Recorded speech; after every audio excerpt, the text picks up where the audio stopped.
ready? Got open man. DJ Moore. End zone. Touchdown. Touchdown Bears. I am Jeff Joniak. Blitz is on. Down he goes. Brisker. What was it like playing for Coach Ditka? I don't want to answer any questions like that. Pressure coming. He's in big trouble. Down he goes. Montez Sweat. And Etc.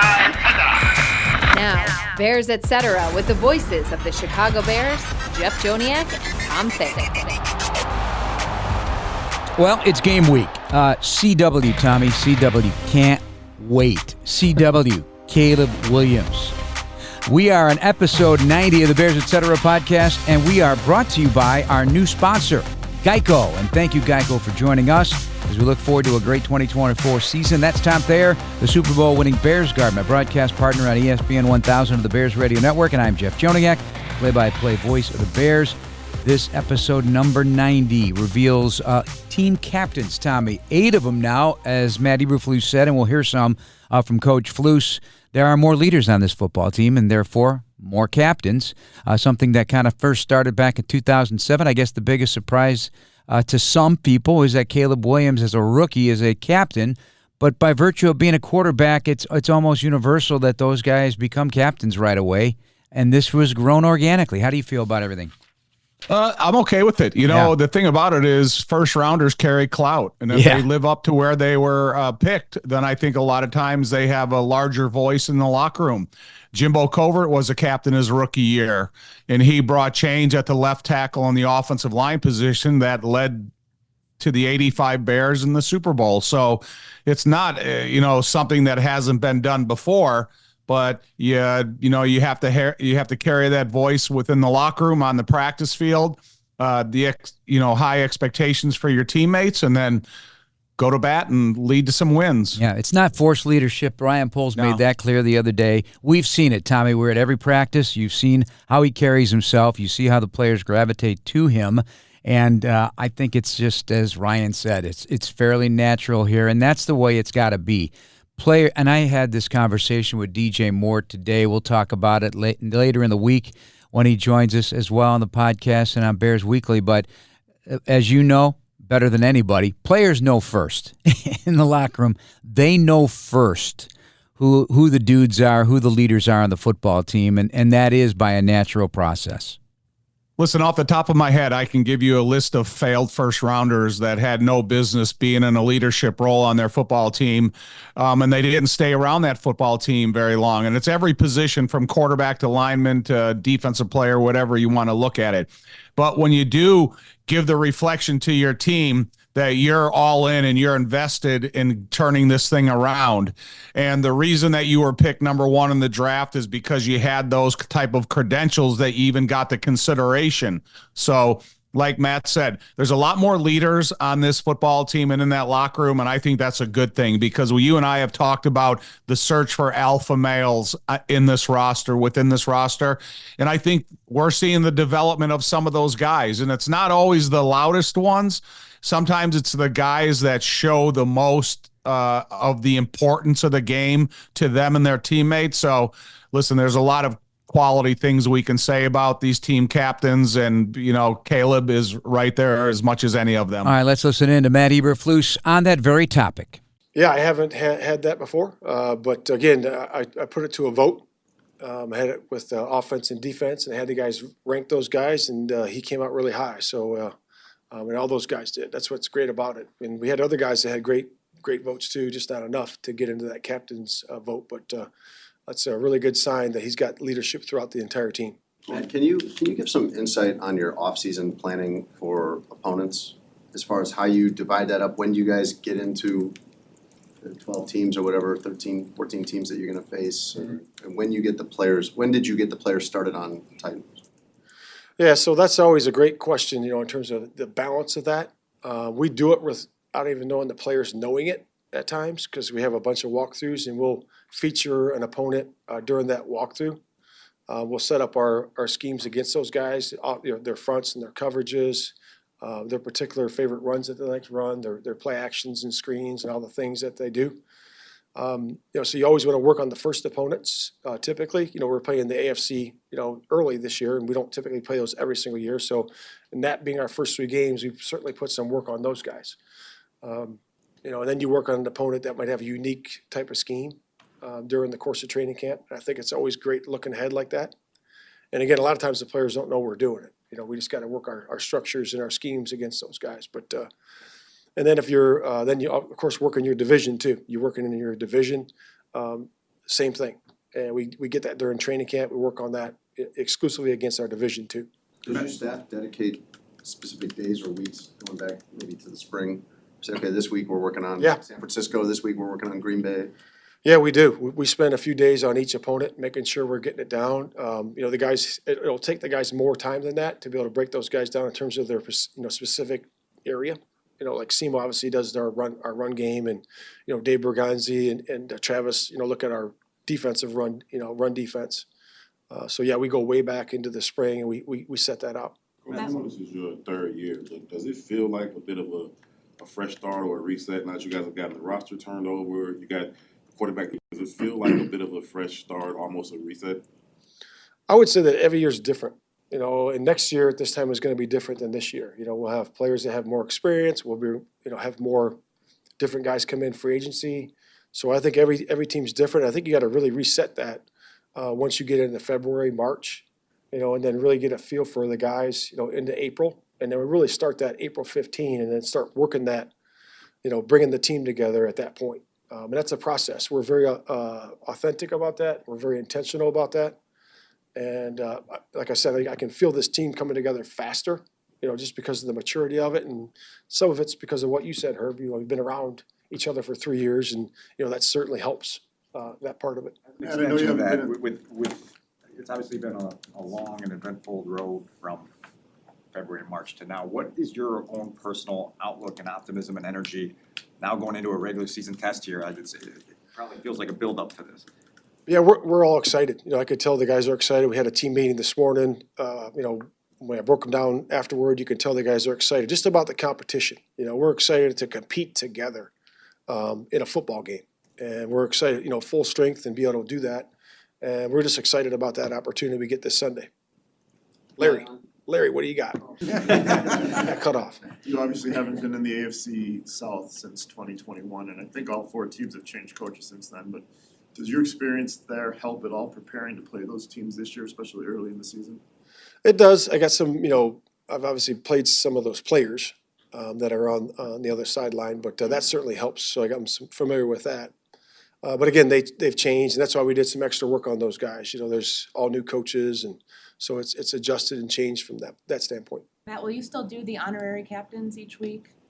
Yeah, I don't know. I may. I haven't really. I've thought about it already, but I don't know if I'm going to do that or not. So right now we got 8 captains, and I think they're a solid group. For Caleb, what's the balance that you hope he strikes in being, wearing the C, being a leader, but also knowing that there's going to be growing pains probably for a rookie trying to figure out how to strike that balance himself? What do you hope to impart on him about that process? Yeah, just be yourself.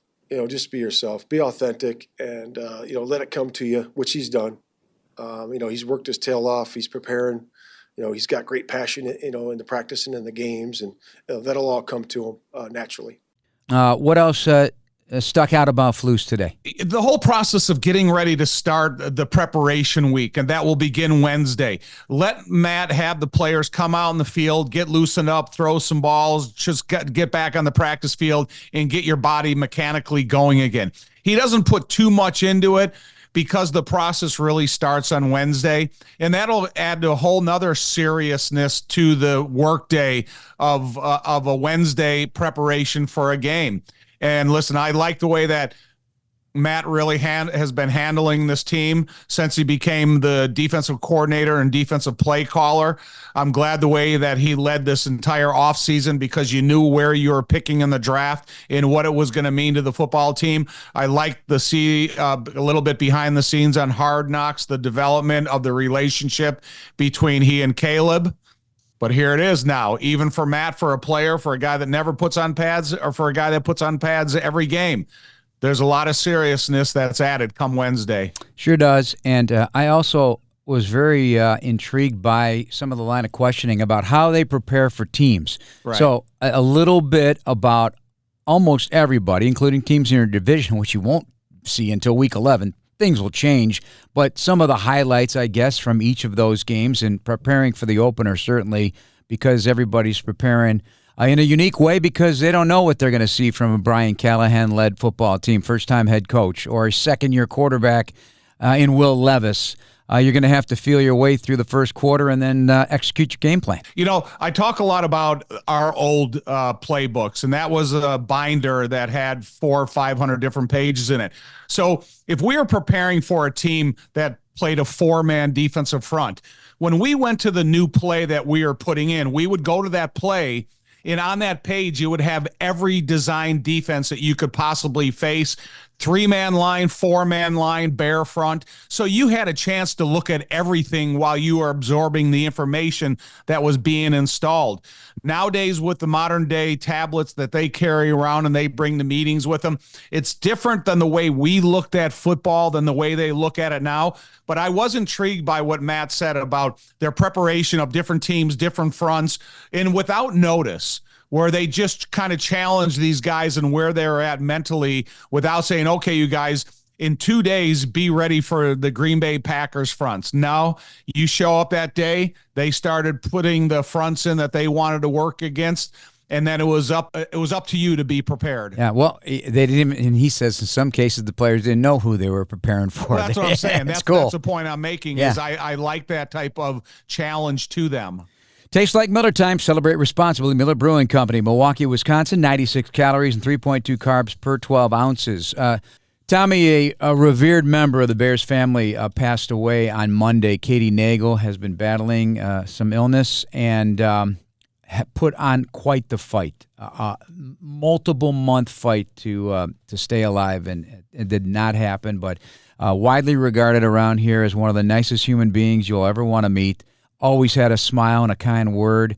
An administrative assistant for former President Ted Phillips, and also working with the McCaskey family. And so George McCaskey at the stadium unveiling plan at Soldier Field many months ago said she is, the heartbeat of the Chicago Bears, or something to that effect. And he could not be more accurate because everybody loved her. So condolences to her family, for sure, and the Bears family. So I went through the list and looked at all the emails that they sent throughout her battle.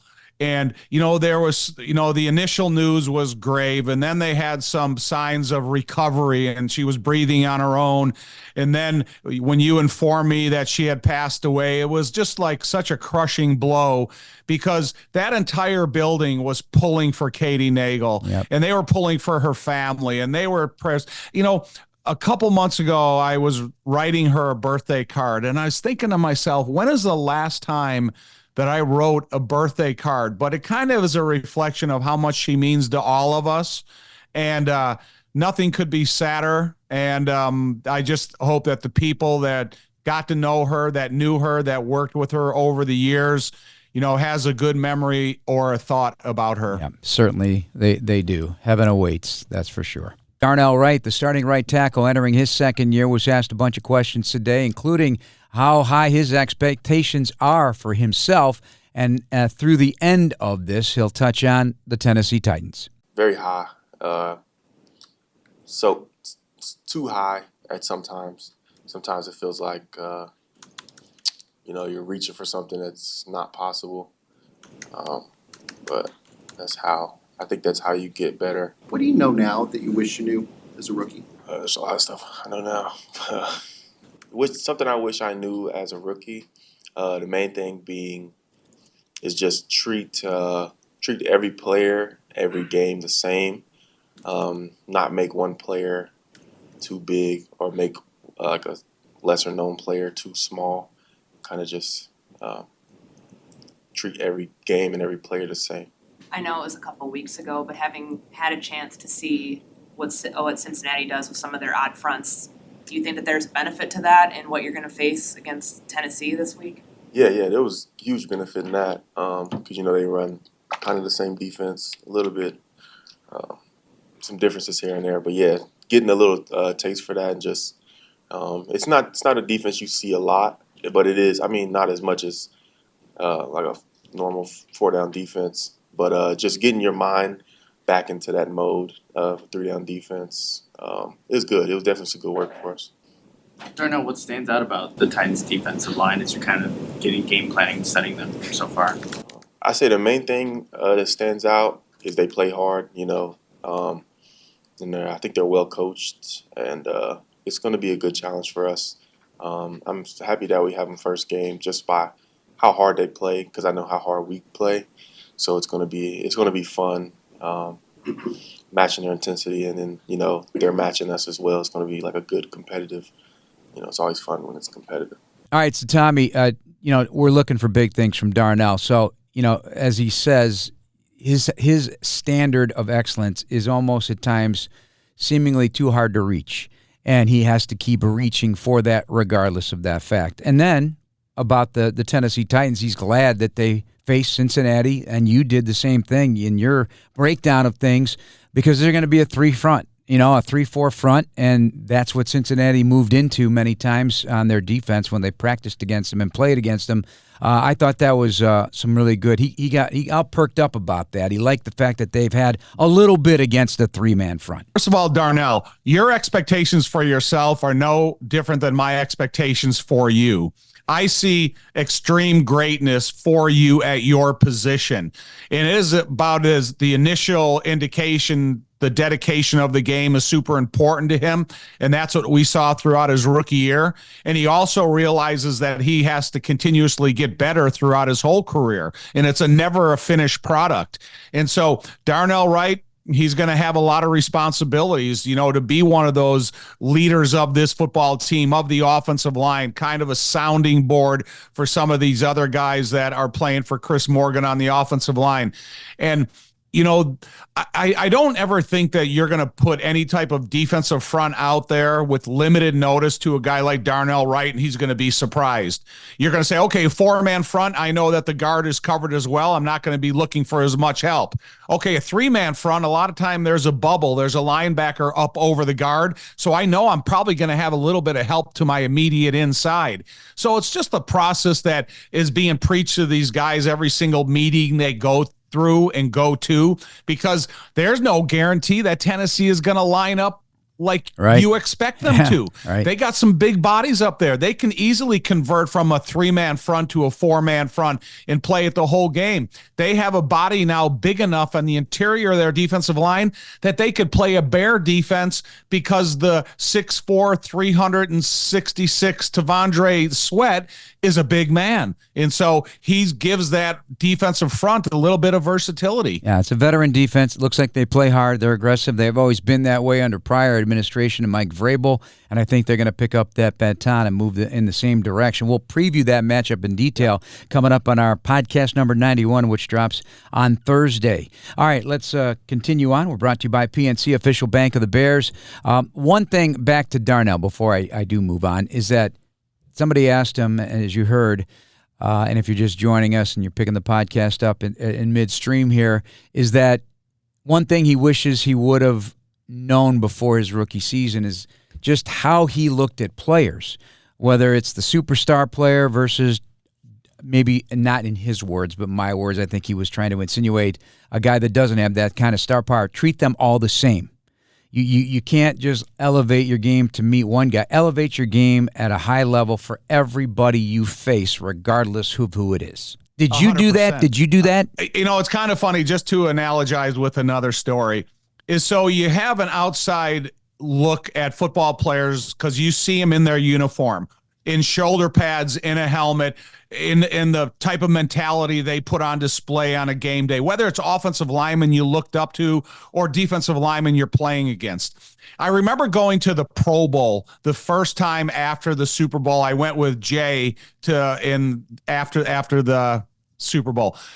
And then I finally got to see other Pro Bowlers from around the league in just shorts and a T-shirt. And then you start realizing, okay, this guy is as human as I am. And for all the respect in the world I have for them, then I can start understanding a little bit more when you see them out of equipment. And I remember one of the guys that I saw first was Howie Long, because I kind of immortalized him. I kind of had so much respect for him. His face mask with the U-shaped protector over his nose and everything. And then I got to see him in a pair of board shorts and a t-shirt. And I was going, wow, this guy is similar to me. And so it is those changes. And I know exactly what Darnell is saying, but sometimes it does take seeing them out of uniform to realize that you guys are one and the same. Howie had much better hair and still does. Oh, I mean, listen, there are so many guys seeing John Hanna for the first time and seeing Jackie Slater or seeing just some of the Randy White, seeing some of the stars of the stars, it kind of put you more of an understanding about them. Busy Hard Seltzer, flavors for every vibe. Celebrate responsibly. Molson Coors Beverage Company, Milwaukee, Wisconsin.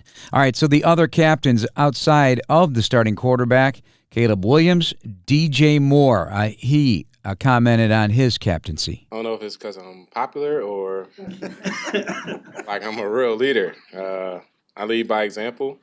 I think it's a little both. I think it's because I'm like the class clown at the same time, but I be serious at the same time. So as soon as we step on the field, I think that's what everybody looks at. And then I don't know if everybody finds me funny, but I think I'm pretty funny. You also don't get a ton of rookies who get team captain honors. What does it say about Caleb to get the recognition? I mean, he went out there and proved himself.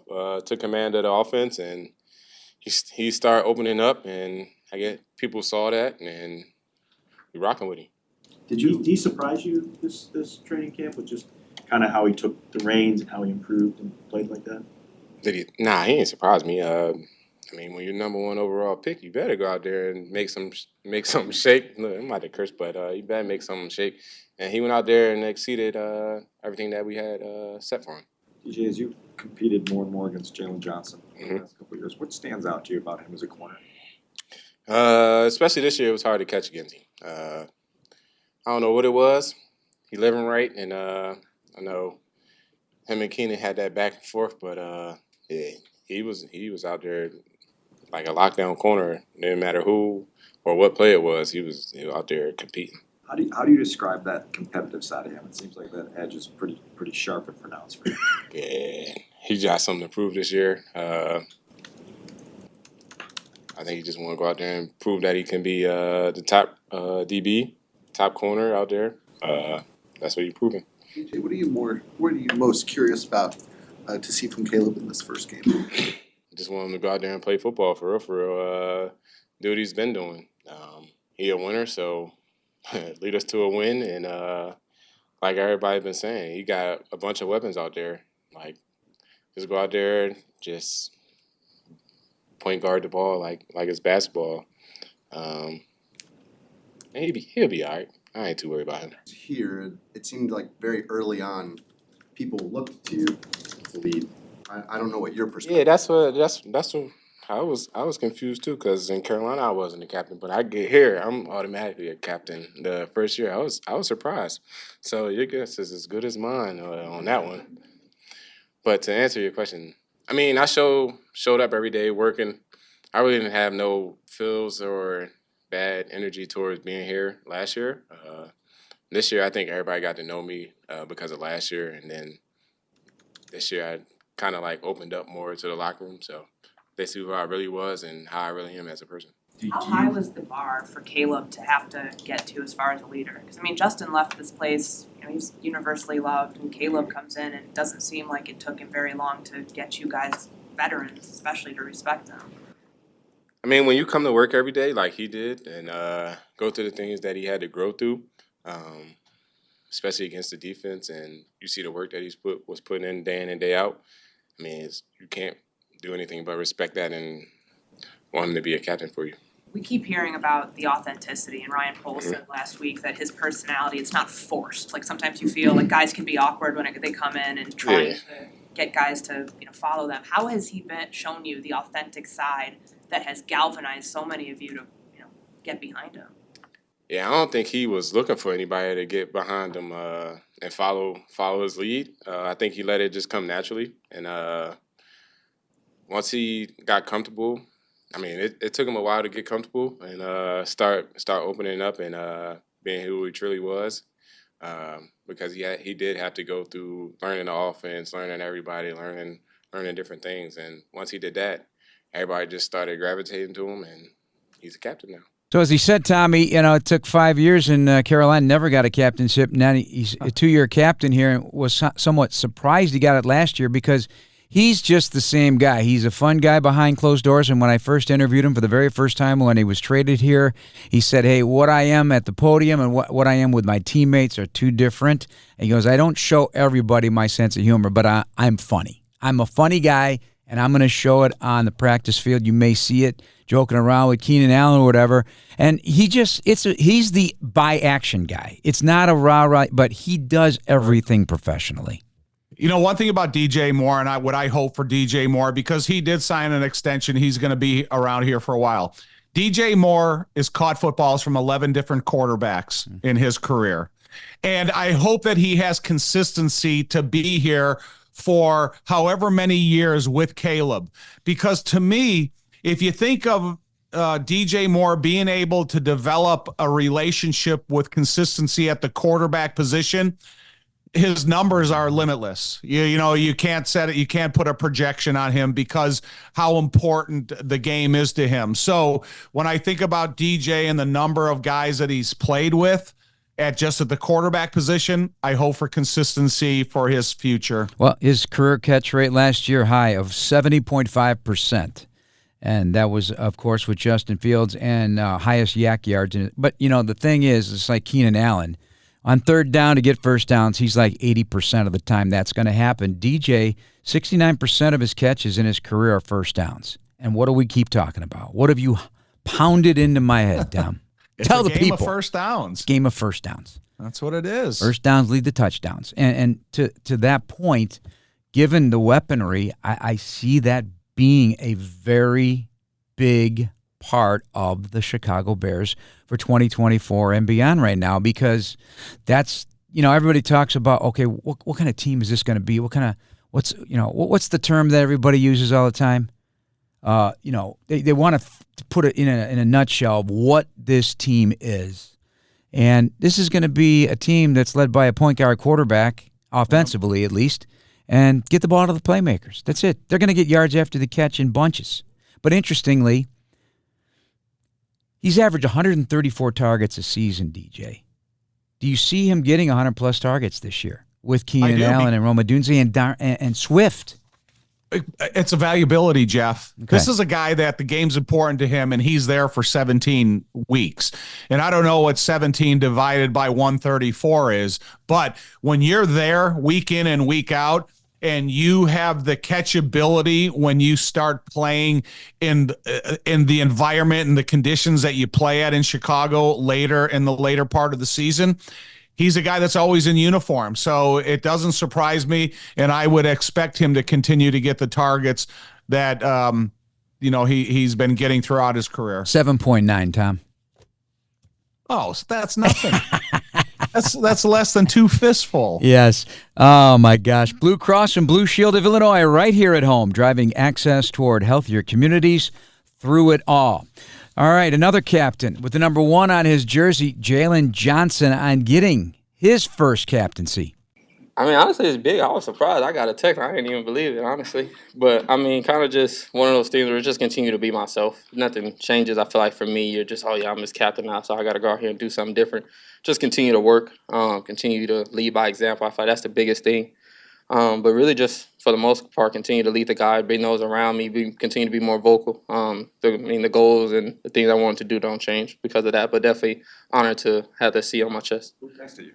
Coach Hope. Okay. Yeah. Who said that he's felt like the team has come together faster because of the leadership? And just like you guys have been together for so long, Right. How have you noticed that take place? I think we just all have a common goal. I feel like we've had guys that have come from different places that have won, but not won at all. TJ, I mean, he went to Super Bowl, didn't quite win it. Tremaine has been in I don't know how many AFC championships. And, I mean, Keenan, they won, and he played with Phillip Rivers at a high level. I feel like it's a lot of guys that have been in different positions that know what it takes, know what it looks like to win. And I feel like we all know that we have that. And I think just want to continue to push each other to be better, continue to gel together. And I feel like we just all have a like-minded mentality when it comes to winning, when it comes to hard work. So just want to continue to build on that. And I think it's easy to be motivated with guys that you're like-minded with. And I think we all have the similar mentality when it comes to winning. What does it say to you that Caleb was voted on by his teammates as a rookie to get that award or distinction? What does it say? I mean, you just continue to come in here and I feel like be who we want him to be. I mean, I feel like we know why we brought him in here. And I feel like he's just continuing to do that, continue to walk in those shoes and just continue to reset the bar for himself. I feel like it's just a step in the right direction for him. But I don't think it's a bit of surprise coming in here being QB1. In the last 3 seasons, how have you seen Coach Eberflus evolve in his role as head coach of this team? I've seen his role evolve. I've seen his role evolve. I think I wouldn't even say that his role has evolved. I feel like the leadership has evolved underneath him. I feel like coming in, of course, I feel like for us being transparent, who were the leaders, they were all pushed out or let go. So I think we kind of had to re-identify who those leaders were going to be. So just him coming in, I think it was just establishing what the culture and identity is, and then finding the leaders to implement that. And I think for guys like myself, Cole, I mean, Pat, we've been here through the different regimes and things like that. So just continuing to be leaders, continue to buy into what he's bringing into the building. I think for us, just bringing in new guys, we brought in more leaders and guys to be able to go and talk to him and figure out, okay, what is it that we want to accomplish and get on the same page. So I think just overall, the relationships with the players, I feel like has been a big thing. His relationship with the leaders and the captains and things like that, I feel like has played a major role into, I would say, his involvement as well. And it's all right there for him. You knew this was going to be a captain. He has become a big voice on this football team across the board. He is as confident as anybody you're going to see right now at the podium, not shy about telling you where he wants to be viewed, how he is, how he plays the game. And so this one definitely did not shock me. Right. Another guy that's been valuable. And, the one thing about Jaylen Johnson is, to me, he plays the second most difficult position in the NFL, and that's cornerback. And he does it physically. He does it cleverly. He's able to cover downfield. He's able to take a receiver and shut him down to the point that the quarterback won't even target him. And listen, we talked a little bit earlier about alpha males inside this locker room, and he is on that trajectory of becoming an alpha male in that locker room. He shows confidence at the podium, and he shows confidence on the playing field. So if you can match two of those things up and be successful, Jaylen, you're getting everything you deserve, along with a new contract, a new number, and everything that goes along with them. And I always wanted to ask you this. Do you see a different Jaylen from 33 to number 1? Yeah, I do. Don't you?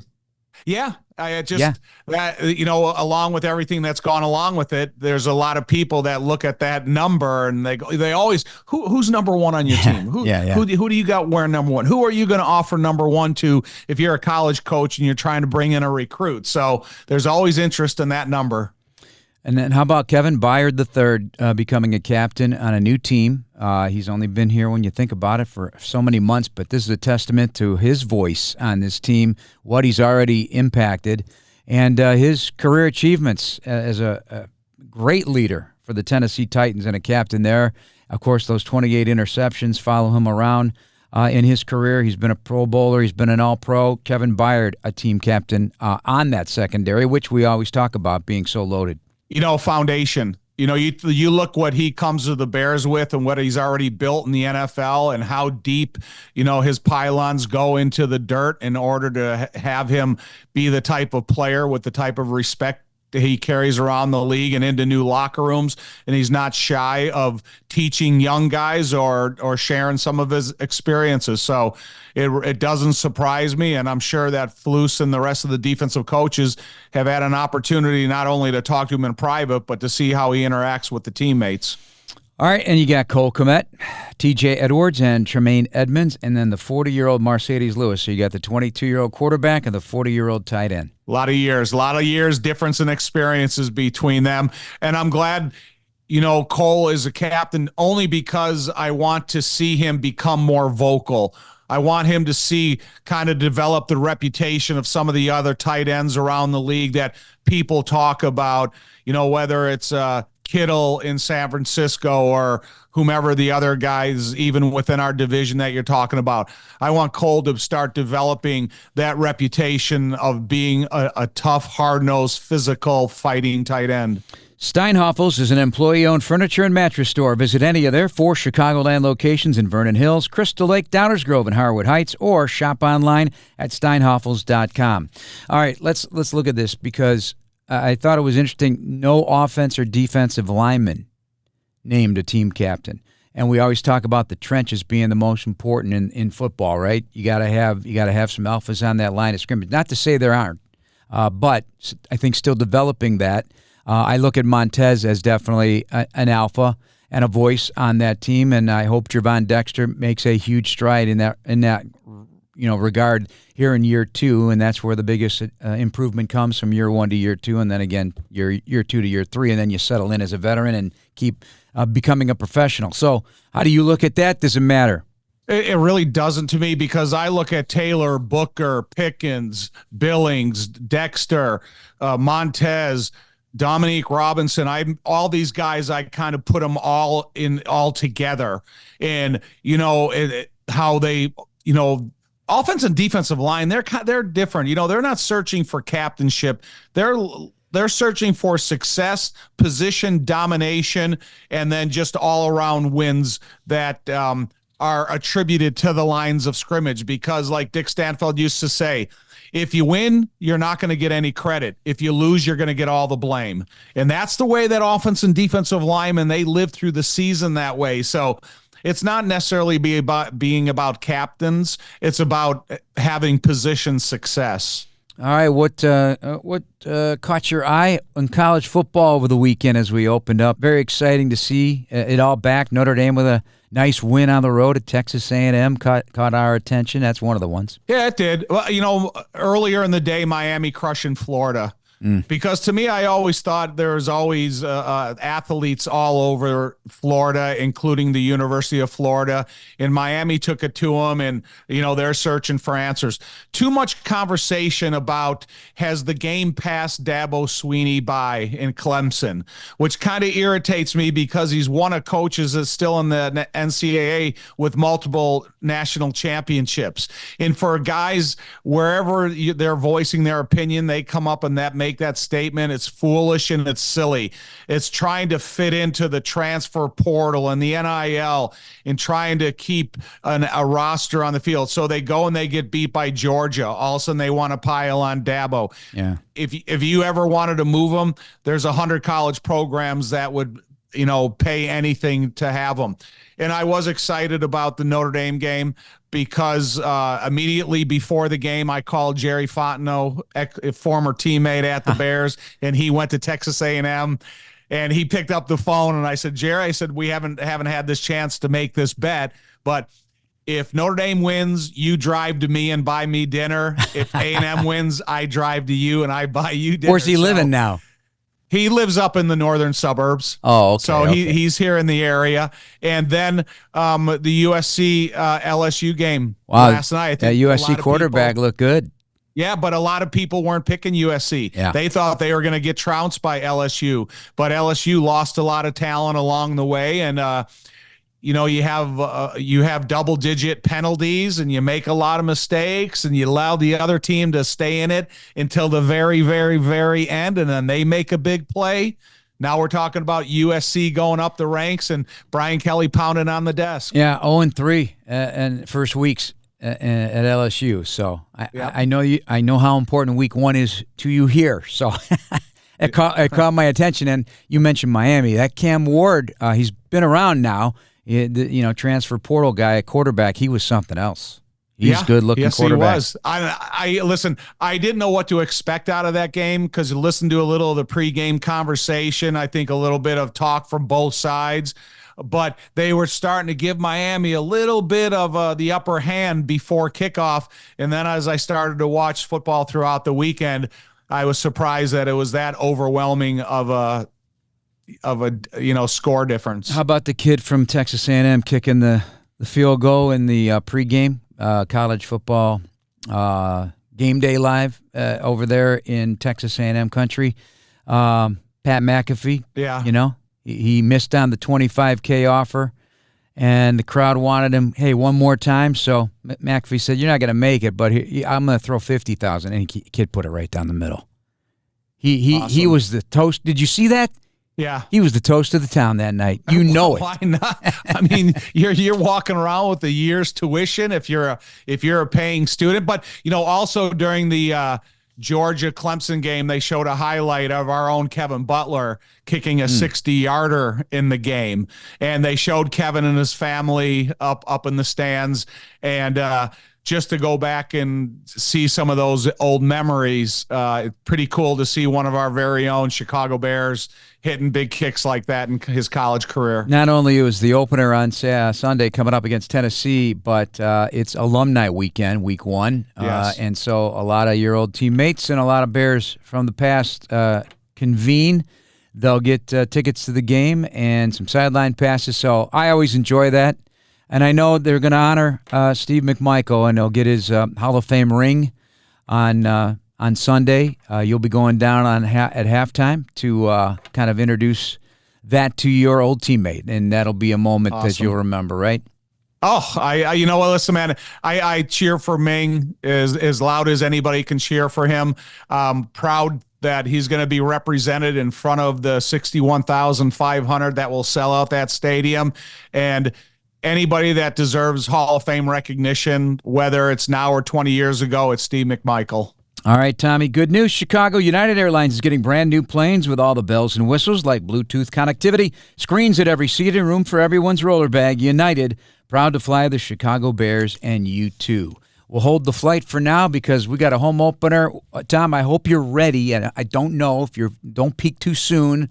We got another podcast to break it all down. We'll be talking to Dave McGinnis, our old pal as well, the radio analyst for the Tennessee Titans radio network this week. So he'll have some fun stories as well. Always love talking to Mac. We'll have DJ Moore this week and other surprises. So getting ready for week one. And you're going to be busy out and about this week.